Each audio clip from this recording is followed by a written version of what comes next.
Welcome to our Sydney Reaper lemonade stand review. This episode was created for teenage entrepreneurs for the PHS Patriot Ledger in December of 2016. When did you start your lemonade business? My mom started to get it going when I was a freshman, so the first farmer's market that I went into and worked at was summer of freshman year. Why did you start your business, or why did your mom start it, I guess?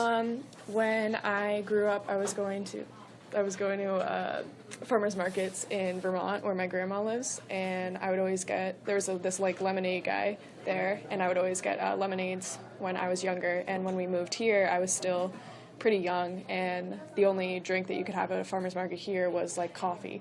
So my mom decided to get it started, because I think we even went to one of the markets and we asked if there was lemonade, and it was one of the vendors was like, oh, a kid from the neighborhood came down last week and set up just a little tiny stand and made $100. So Are you planning on trying to finance your future from this business, or is this just a fun experience for you? Well, it's definitely a big job for my mom, and it's one of it's an extra summer job for me, which is kind of a bummer because I worked 3 jobs this summer technically. Yeah.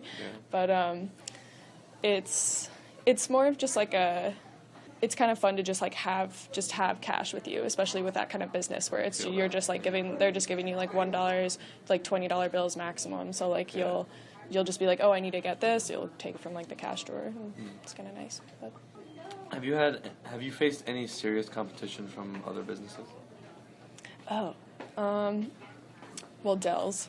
People have reached out to us to try and do events. So Bike Newport, there's also a Catalyzing Newport or something. But Bike Newport one time had an event at Fort Adams, and it turns out that you can't, Dells has reign over Fort Adams basically. So they can be they have to be the only lemonade person there. Oh, really? So even though our types we're not frozen lemonade, it's not really the same. It's different. There we weren't allowed to go. Even the farmers market, there's literally drama at the farmers market. It's really funny. In terms of some people will start selling the same things. They even might have, I don't think they ended up doing it, but there was one lady that also does lemonade, but they don't make it on scene. They make it in these giant jars and then sell them in mason jars or something, try to make it look artsy and stuff. And they wanted to get in on the farmers markets that we go to. So young entrepreneurs, are you intimidated by other success? No. Because it's just a summer thing that I do. I think Pete does it all year round, right? Yeah. Mm-hmm. So Thank you for joining us on this first episode of Teenage Entrepreneurs. For more podcasts, go to phspatriotledgers.com.